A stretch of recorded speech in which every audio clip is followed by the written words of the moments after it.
Doing pretty good, thanks for asking. Yeah, you can smell spring, but it's still pretty rainy outside, so it doesn't feel like it yet anyway.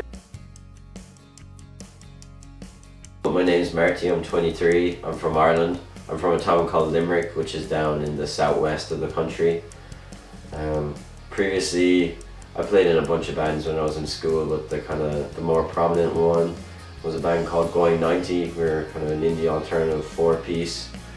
Then, while Going 90 was still going on, I wanted to kind of do a solo side project where I could tour more often, just because being by yourself just logistically it makes it a lot easier to tour, so I just wanted to play more shows. So for that reason I set up Anna's Anchor, and then shortly after I recorded the first EP with Anna's Anchor, we stopped playing with Going 90, so since then I've just been going straight ahead with the Anna's Anchor project.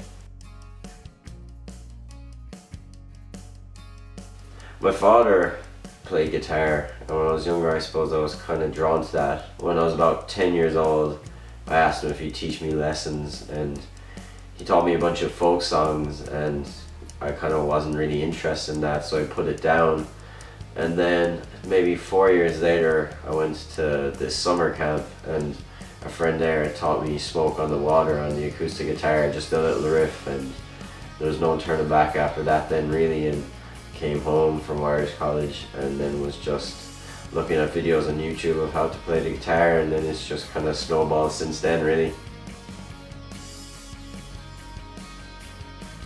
I suppose musically I've always been heavily influenced by any kind of punk related artist, whether that's been the likes of Black Flag or further on into kind of like pop punk bands like Saves the Day or even Blink-182, that kind of thing. Outside of music, I'm kind of really almost becoming obsessed with anything DIY related.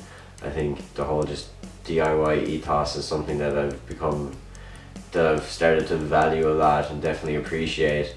And so anything or any person that is kind of just willing to go out there and just get up and do it themselves, and they kind of are doing it for themselves and doing it for the right reasons, anything like that I find that I kind of gravitate toward, and that kind of inspires me.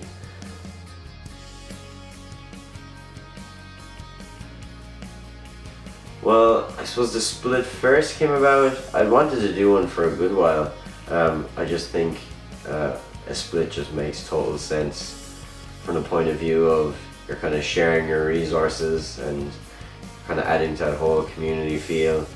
And then I wanted to go over and tour the UK, and if I did a split with someone and I organised the Irish part of the tour, they organised the UK part, then it would make life a lot easier and I have more of a chance to play to more people. So that kind of narrowed it down. Then I had a mutual friend with James actually. I first came across James actually on Instagram, funny enough. He had an Into It Over It sticker on his guitar, and it just came up on my newsfeed, and I remember that kind of stuck out. And then someone posted a song of his on just a Facebook group later on, and then as it turned out we actually had a mutual friend, a guy that used to play drums in a band that I would have played with when I was younger. So he just put the pair of us in touch, and we were talking about the idea, and kind of timing wise it worked perfect for both of us, and it was the right thing to do for both of us at that time. So yeah, it worked out excellent. It's been an awesome experience.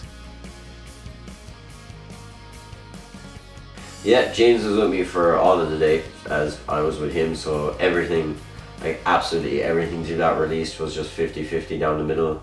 I booked the Irish shows, he booked the UK gigs.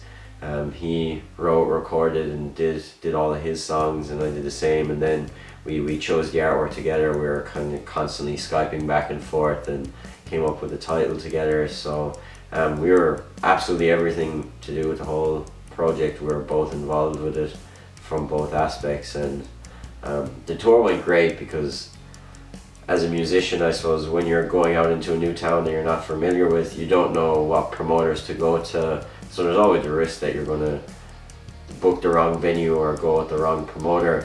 Whereas if you're local, you've already been through that experience and know. So with James, he knew exactly who to go to book his gigs to get the best shows, and the same with me, so it kind of took a lot of the headache out of the whole process. The shows themselves, they were great. It was my first time playing over in the UK. A definite highlight was Newcastle. I'm a Newcastle fan as well in football, so that was cool. And then we came back over and did the Irish leg, and it was really great. It was more than I could have hoped for. So yeah, the whole process was just thoroughly enjoyable. Yeah, I definitely will be. I toured in Austria and Czech Republic last December, and that was just an amazing experience. I will be in Scotland in September doing a kind of a weekender, and there is plans for November that we're just booking right now for more European shows, so there'll be more information on that in the next few months. I guess it's kind of like a cliched answer, but I guess it's cliched for a reason, is that anything that's kind of going on in my life is generally what goes into the songs.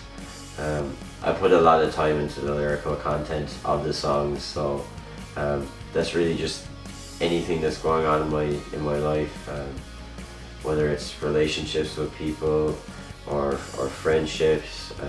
Recently, since I've started touring, I suppose you meet a lot of strange characters when you're out on tour, especially if you're on your own too. You're kind of forced to get outside of your bubble that you'd normally be in with a band. So recently I have been writing about kind of experiences on tour and kind of how different places I've been to have been contrasting with my hometown. I suppose a lot of the lyrics and also a lot of the motivation would kind of go down to where I'm from too. I think Limerick is quite a unique place, how it sits in terms of the rest of Ireland, and I think we kind of come from a unique standpoint, so that's as good a motivation as any, I suppose. That's actually something that's been playing on my mind a lot recently, because the whole reason why I called it Anna's Anchor, I wanted to have a band name because I wanted to feel like a band, even though it was just me. The vast majority of songs have been written or have been recorded full band. I've had a friend play drums, and then I've recorded the rest of the instruments myself. I really don't like getting kind of lumped into the singer-songwriter genre, just because I think it's been done and it's been done well, and I don't think I could do a patch on it. But I find that when you just see me and an acoustic guitar playing live, that it's very easy to throw it into that bracket. But I guess how I'd describe it is it's alternative music, but the lyrical content would have the kind of emo revival edge to it. Yeah, so that's basically it. Well, I suppose the biggest positive that I've found, and I've come from the side of always being in bands, I never played solo up until Anna's Anchor. So the biggest positive is that since it's yourself, you can just make all the decisions however you want, whenever you want. It's a lot quicker to make decisions because you don't have to tiptoe around a few different people and get their opinions. So then you can just make decisions immediately, and I find that I get through an awful lot more work because I can get through everything quicker. I suppose the biggest negative then is that you're based solely off your own opinion, so if you make the wrong decision, it's not going to filter through 4 different people that are going to tell you that's a terrible idea, you shouldn't be doing that. So that's the biggest risk. I think I'm finding that the 23 hours in the day outside of the hour playing, I definitely prefer being solo, but at the same time it's kind of hard to replace the 1 hour on stage with your best friends and just hammering it out. So it's been interesting. I don't know if I'm in a position really to give advice, but I suppose the strategy that I've been taking with Anna's Anchor is that I just want to release as much music as possible. I think the more music you release, the more chances are of you staying in in people's news feeds and getting blogged about and getting press. I think a lot of people get maybe hung up on wanting something to be absolutely perfect, which you kind of have to strike a balance, I think.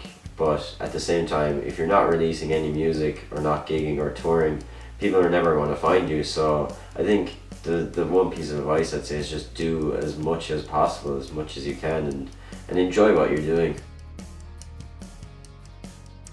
Well, the most immediate thing that I'm doing, I only announced it this week, was in June and July I'm doing a project called The Islands, where every weekend in June and July I'm going to visit an island off the coast of Ireland. I'm going to play a gig and write a song on the island, and then come home, record and release the song each week. So every Thursday there's going to be a new song up on www.IDIOTEQ.com about the experience that I've gone through each week. I don't know if you're familiar with the islands in Ireland, but they're very remote places. When the weather is beautiful, they're the most magical places you've ever been to, but when the weather is harsh, then it's just kind of almost unbearable. So I think that it will kind of have a really strong influence on what I write about, and it'll be easier to kind of detach from everything and just focus specifically on the songs. And I think that the islands will hopefully bring out the best songs in me, and there'll be a constant flow of those songs being released, so you can kind of keep up to date with the progression of the project. Something I'm really excited for. I can't wait for it to start.